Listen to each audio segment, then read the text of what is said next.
এদিকে BNP chairperson Begum Khaleda জিয়ার সুস্থতা ও বৈষম্য বিরোধী ছাত্র জনতার আন্দোলনে শহীদদের মাগফেরাত ও আহতদের সুস্থতা কামনায় মিলাদ ও দোয়া মাহফিল করেছেন পুরান ঢাকা বিএনপির নেতাকর্মীরা।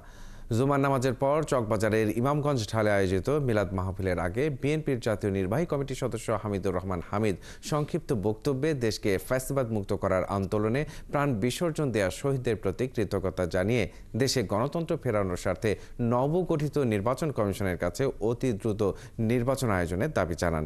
এ সময় তিনি বিএনপির ভারপ্রাপ্ত চেয়ারম্যান তারেক রহমানের নামে থাকা সকল মামলা প্রত্যাহারেরও দাবি জানান। তারেক রহমান এবং খালেদা জিয়ার নির্দেশ একটাই, চাঁদামুক্ত, সন্ত্রাসমুক্ত একটা সুন্দর পরিবেশ সমাজ দিতে হবে, যে সমাজ আমাদের কাছে আশা করে। আমরা বিগত দিনে যারা ছিল তারা স্বৈরাচার ছিল, হত্যা, গুম, খুন অনেক করেছে, যার প্রমাণে এই দেশ স্বাধীন হয়েছে। আজকে বৈষম্য ছাত্ররা যারা আন্দোলন করেছে, সাধারণ জনতা, বিএনপি সদস্য যারা মারা গিয়েছে, অনেক ছেলেপেলে মারা গিয়েছে, তাদের